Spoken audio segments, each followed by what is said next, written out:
안녕하세요. 벌써 이제 여러분하고 세 번째 시간입니다. 그죠? 세 번째 시간인데, 오늘은 뭘 할 거냐면, 8조의 어음행위의 무건대리 해보겠습니다. 무건대리.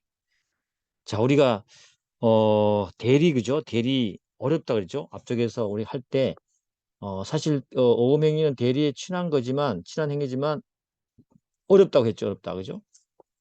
그런데 어려운 건 아니에요. 사실 아니고, 여러분들이, 민법상 대리와, 민법상 대리와 그 다음에 이제 상법상 그죠? 그 대리에 대한 내용을 좀 확 들어와 있으면 큰 문제가 안 되는데 그게 사실 명확하게 가슴으로 와닿지 않기 때문에 어려운 거예요. 여러분 대리하고 다 배웠지만 그 뭐 민법상 표현 대리라든지 이런 것들이 확 가슴에 와닿아 있으면 쉬운 거예요. 그리고 상법상 그죠? 표현 지배인이라든지 뭐 이런 것도 마찬가지예요. 어쨌거나 뭐 그건 그렇고 이론적인 얘기는 여기서 할 수 없으니까 어음행의 무건대리다. 어음행에는요. 어음법에서는 대리와 관련해서 무건대리 조항 딱 하나만 있습니다. 뭐 표현대리는 이런 말 없어요. 알겠죠? 정문으로 딱 확인해 보면 이렇게 무건대리 딱 하나밖에 없어요. 알겠죠? 딱 하나밖에 없어요. 그래서 8조를 우리 한번 잘 분석을 해보겠습니다. 제가 한번 정리를 좀 해드리면요. 어음행의 무건대리. 그런데 사실은 이 무건 대리는 이런 내용을 포함하고 있다고 한번 정리를 한번 해봅시다. 여기에서 굉장히 중요한 거예요. 그래서 뭐 이거 무건 대리 하나만 해도 그 시간이 금방 가버릴 수 있겠는데 그래도 우리 욕심내지 말고 하나씩 하나씩 여기 무건 대리는 표현 대리와 표현 대리와 표현 대리와 협의 그죠?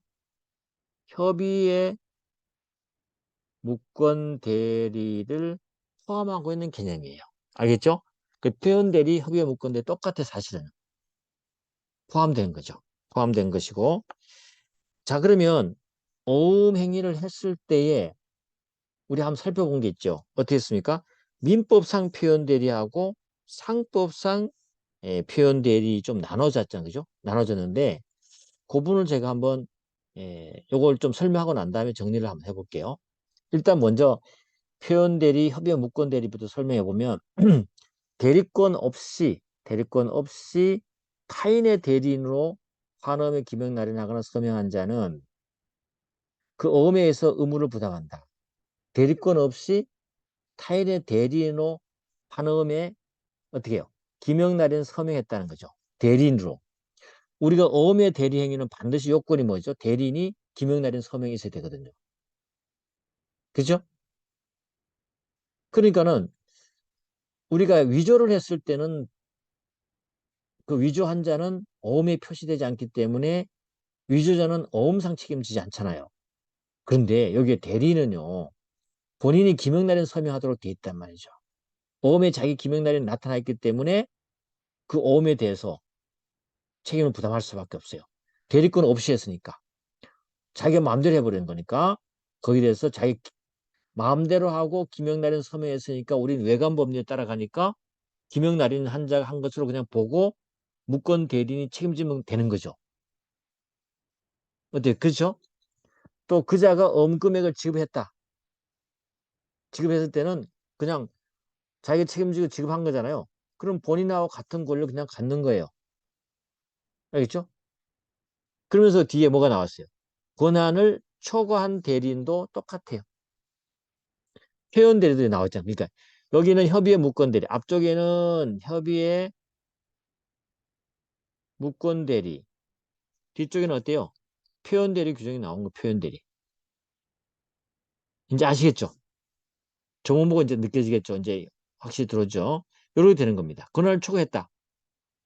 권한을 초과한 대리도 똑같습니다.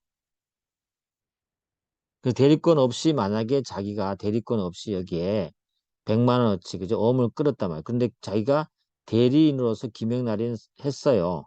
그러면 기명날인 했기 때문에 이 무권 대리는 100원을 책임져야 돼요. 알겠죠? 책임져야 됩니다. 만약에 표현 대리 같으면 어때요? 권한 초과했다. 어, 만약에 50원의 어음을 발행하라고 그랬는데 원래 권한은 50을 부여받았는데 초과해서 100원의 어음을 발행했다. 알겠죠? 그랬다 하더라도 김영란은 서명할 거 아니에요. 그죠? 서명하기 때문에 본인이 책임지는 겁니다. 누가? 초과한 거죠? 표현 대리인이 책임지는 거죠. 김영란이. 대리는 그렇게 쉽게 생각하시면 돼요. 책임지는 겁니다. 대리는 김영란을 하기 때문에 책임지는 거예요. 그런데 우리가 조금 한번 제가 정리를 한번 해드리고 싶은 게 있는데 이게 여러분이 들어올 수 있을지 모르겠습니다만은 한번 해볼게요.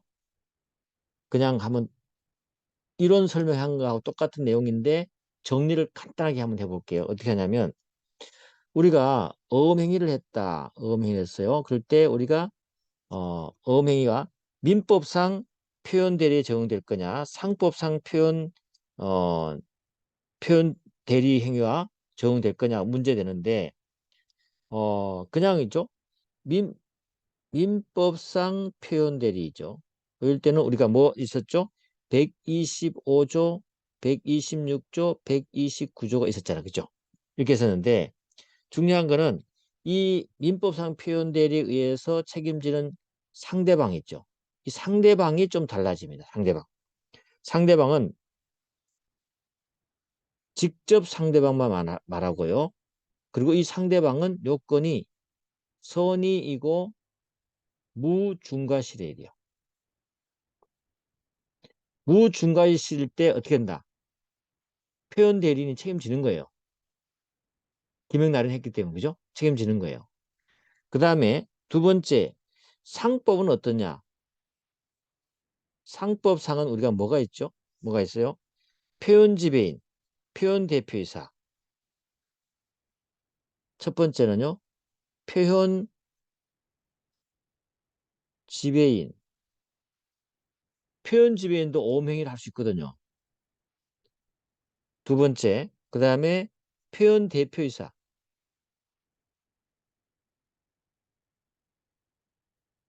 오음행위로서 표현 대표가 될 수 있습니다. 문제 생길 수 있는 거죠. 세 번째, 그 다음에 고의, 과실로 부실 등기한 자. 등기한 자의 오음행위도 있을 수 있죠. 고의 과실로 대표이사라고 그죠? 등기를 한 자 있겠죠. 부실 등기하면서 그죠? 오음행위했다는 거죠. 그자도 일단 제3자가 문제되겠죠. 오음을 발행했으니까 발행했습니다. 그런데 중요한 건 지금 제3자의 책임지는 게 문제되는 거거든요. 그러면 이제 이 상법상 이런 것에 책임지는 제3자는 상법상 제3자는요. 직접 상대방뿐만 아니라 취득한 거죠. 제3취득자도 제3자에 포함시켜 줍니다. 그러니까 상법은 넓게 인정해 줍니다. 판례가. 이게 지금 제가 판례 얘기입니다. 판례 얘기. 알겠죠? 넓게 인정해 줍니다. 뭐가 달라요? 민법상의 어음행위를 했는데 민법상 표현들이 적용될 때는 상대방은 직접 상대방 말하고 상법상 표현 지배인, 표현 대표이사, 표현 부실 등기한 그죠? 자들이 어음행위를 했을 때는 제3자는 직접 제3취득자까지 포함해서 제3자를 판단해 준다는 거죠. 그럼 제3자의 요건은 어떻게 갖춰야 되느냐? 이게 다른 점이에요. 다른 점입니다. 그래서 여기도 선의이고요. 선의이고 무중과실을 요구합니다. 다른 점이 뭐예요? 요거 제3취득자 하나 더 포함되어 있다는 거죠. 이런 점이에요. 그래서 이런 점이 차이일 뿐이고 그 판례 표현을 볼 때도 민법상 표현 대리로 나왔을 때는 직접 상대방만 얘기한다. 선의 무중과실이다. 상법상 뭐 표현 지배는 어쩌고 나오면 어때요? 제3자란 직접 상대방뿐만 아니라 제3취득자도 포함된다. 그리고 상대방은 어때요? 선의 무중과실에 의하면 어때요? 그 표현 지배인, 표현 대표이사 한 오음 행위를 유효를 주장할 수 있고 지급을 청구할 수 있습니다. 하여튼 그렇습니다. 그렇게 지금 너무 무겁게 우리가 스터디를 하는 것 같은데 여러분이 하여튼 다시 한번 잘 확인해 보십시오. 요것만 알면 되는 거야. 대리. 그래서 어렵게 느껴지지만 사실 요게 계속해서 반복해서 시험이 나왔던 겁니다. 예, 그렇게 보시면 됩니다. 자, 그래 8 가보시겠습니다. 그 무권 대리와 관련해서, 그죠? 대리와 관련해서 문제는 3번 한번 문제 한번 풀어볼까요? 3번 문제 한번 풀어볼게요. 어음행위 대리 또는 대행 권한을 수여받은 자가 그 수권의 범위를 넘어서서 어음행위를 한 경우 본인은 수권 범위를 불문하고 아무런 어음상 채무를 부담하지 않는다? 아니죠. 일단 어음 행위는 수권 행위했기 때문에, 그죠? 수권 행위를 했기 때문에 일정한 범위를 줬을 거 아니에요. 그 수권한 범위만큼에 대해서는 책임집니다. 알겠죠? 그래서 어음 대행권 수여받은 자 그 수권 범위 넘어 할 때는 본인은 그 수권 범위 내에서 대리 또는 대행자와 함께 어음상 채무를 부담해 줍니다. 물론 넘어서 한 행위 부분에서는 무권 대리가 된다면, 상대방 요건이 갖춰진다면 무권 대리 한자가 책임지겠죠. 이해됐죠? 그런 거다. 그 다음에 또 하나 더 풀어보면 4번 한번 풀어볼까요? 4번. 4번은 뭐 리딩 케이스 판례잖아요. 여러분 이미 잘 알고 있을 겁니다. 뭐 내용은 잘 모른다 하더라도 들었다는 느낌은 들 겁니다.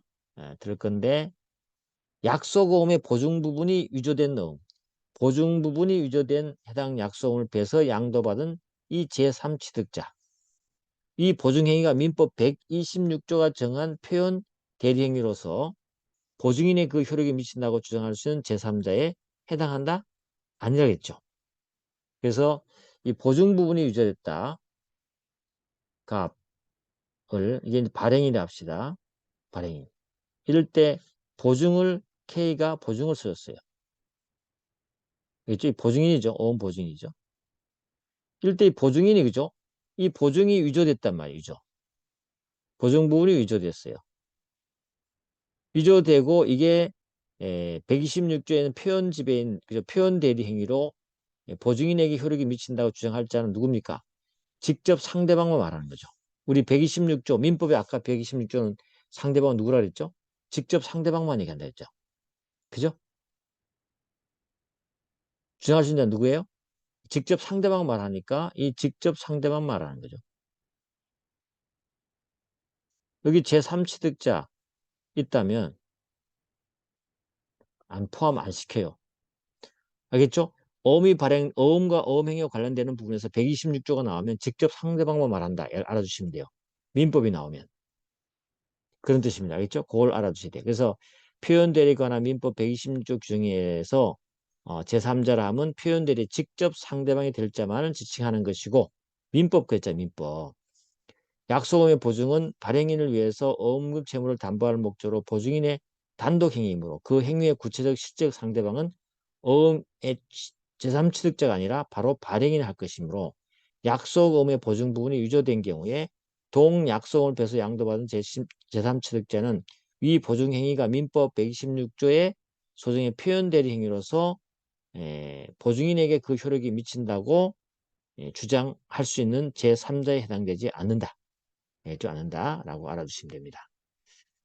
중요한 판례인데 여러분이 아마 다 아실 겁니다. 다시 복습해봤어요. 문제로서. 자, 그 다음에 6번 한번 가볼까요? 6번. 6번 한번 가보겠습니다. 6번에 482페이지네요. 민법상 표현대리에 관한 규정이 어음행위 위조에 관해서 규정되기 위해서는 상대방이 위조의 어음행위를 할 권한이 있다고 믿거나 피위조가 진작에 당해 어음행위를 한 것으로 믿은 것만으로 충분하다? 그렇지 않아요. 우리가 이제 정당한 사유, 어음행위에서, 그죠? 민법상 표현대리에서 정당한 사유, 어음행위 당시에 존재한 여러 사안을 객관적으로 판단해서 만약 보통인이라면 유의한 행위가 있는 것을 믿는 것이 당연하다고 보여지면 긍정할 수 있지만 어음행위가 거래관념 비롯 특히 이례적으로 이루어지죠. 그죠? 특별한 사정이 없는 한 그때는 위조의 권한 유무와 본인의 의사를 확인해야 됩니다. 알겠죠? 확인해야 되지. 그냥 상대방이 유저자의 어음행위를 할 권한이 있다고 믿었다고 하더라도 정당한 사유가 볼 수 없다는 것이 판례 입장이에요. 어음은 좀 달라요. 그죠? 어음에 여기 정당한 사유를 믿을 때도 특별한 사유가 있을 때 믿어야 되지. 그냥 진정하게 당연히 한 걸 그냥 당연히 믿으면 충분한 게 아니에요. 특별한 사정이 있을 때는 여러 가지 조사라기보다도 의사를 확인해야 될 의무가 있다는 거죠. 그리고 어음행위는 좀 다르다. 그죠? 믿은 거에 대한 정당한 이유가 어음행위 좀 다르다라는 판례니까 기억을 해 두셔야 되겠습니다.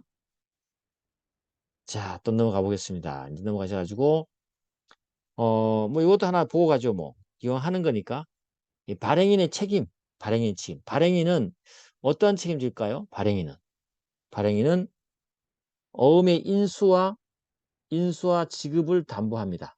인수와 지급을 담보해요. 그러니까는 한음에서는요, 갑이 발행을 하고 여기 을이 지급인이잖아요. 발행인. 그 다음에 수취인, 병. 이렇게 됐단 말이죠. 근데 만약에 수취인 있고 또 마지막 소지인 정이 있다고 합시다. 이렇게 가지고 갔을 때 지급인이 어때요? 어떻게 돼? 돈을 줄 거라는 것에 대한 담보. 그 다음에 이게 바로 뭐예요? 지급이 된다는 말은 어때요? 인수를 할 거라는 거죠. 인수할 것에 대한 담보. 만약에 인수 안 했을 때 발행인이겠죠? 돈 달라고 할 수 있는 거죠. 이거 왔을 때 지급해야 될 것을 담보. 발행인은 죠 만약에 인수가 안 되면 자기가 지급해야 되는 거죠. 발행인은 책임져야 되죠. 그죠? 그래야 될 거 아니에요. 그래서 인수와 지급을 담보해요. 그런데 이 인수를 담보하지 않는다는 내용을 어음에 적을 수 있어요. 이게 바로 뭐죠? 유익적 기사, 유익적 기사죠. 어음을 발행하면서 혹시 을이 인수하는지 안 하는지 부분 나 책임 못 진다. 알겠죠? 인수를 담보하지 않는다는 적을 수 있어요. 근데 뭔 안 돼요? 지급을 담보하지 않은 뜻은 적지 않은 것을 본다니까 무슨 말이에요? 무익적 기사상이에요. 알겠죠? 왜냐하면 발행인이 지급하는 것은 당연히 담보해야 돼요. 원칙적으로 발행인은 지급을 담보해야 됩니다. 그걸 안 적으면 안 돼요. 그러면 어음 자체가 문제가 돼요. 안 돼요. 그래서 나중에 어음을 갖고 있는 자가 최후적으로 그 어음금에 대해서 보장받을 수 없기 때문에 어음이 유통이 아예 안 될 수 있어요. 그래서 발행인은 무조건 지급은 담보해줘야 돼요. 인수는 담보하지 않아요. 왜? 인수는 하지 않더라도 나중에 지급을 담보하기 때문에 그 발행의 돈을 받으면 되거든요. 사실 수치는. 그죠? 네, 그렇기 때문에 그거 하나 꼭 알아두십니다. 됐습니다. 그렇게 하고 넘어가도록 하겠습니다. 자, 그 다음에 중요한 게 나왔네요. 이 100점. 100점을 여러분하고 할 게 좀 많긴 한데,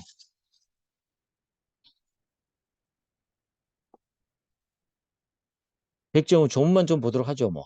조문 일단 보고, 그 다음에 문제는 또 다음에 푸는 걸로 하면 될 것 같으니까. 그래서 100점.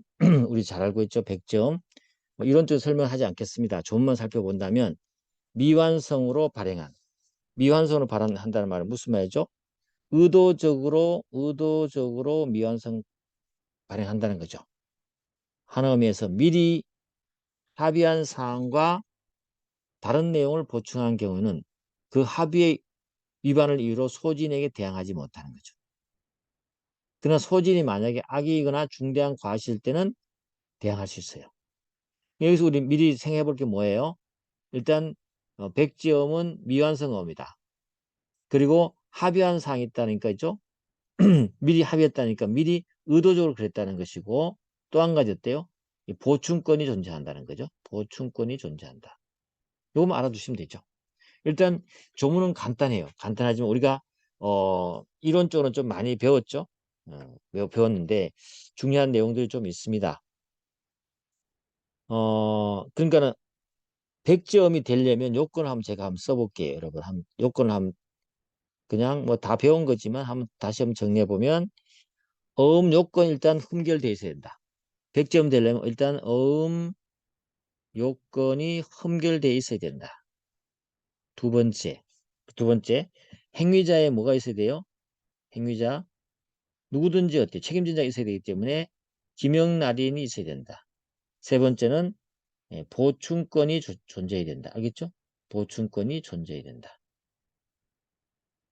요거 하나 두시고요. 요게 하나의 요건이라고 보시면 될 것 같고, 특히나 이제 백제용과 관련해서 잘 중요한 게, 제일 중요한 판례가 뭐가 하나 있냐면, 문제는 나중에 풀겠습니다. 백제용의 가장 중요한 판례 잊지 말아야 될 게 하나 있다 그랬죠. 우리가 나중에 배서 부분이 그죠? 배서 부분과 관련해서 논의되는 부분이 있는데, 어음행위하고 있죠. 어음행위하고 행위와 그 다음에 보충권이죠.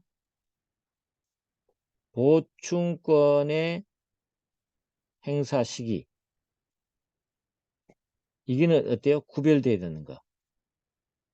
꼭 알아둬야 되죠. 그래서 어음행위하고 보충권의 행사 시기는 달라요. 이 어음행위는 보통 뭐라고 합니까? 이렇게 우리 뭐죠 발행위를 한다든지 배설을 한다든지 이걸 우리가 어음행위를 하잖아요. 그죠? 이 어음행위하고 보충권 행사 시기가 서로 다르잖아요. 그죠? 다른데 보충권 행사할 때 이 어음행위가 있는 걸 볼 거냐? 그게 아니란 말이죠. 어음행위와 보충권 행사는 별개입니다. 별개. 별개 따진다. 알겠죠? 그래서 우리가 나중에 배서와 관련해서 배울 때 굉장히 중요한 하나의 그 이론적 근거가 될 수 있기 때문에 우리가 잘 알아두면 좋겠다. 뭐 이 정도 생각하시고 백제원 문제는 다음 시간에 하도록 하겠습니다. 자, 오늘 여기까지 하겠습니다.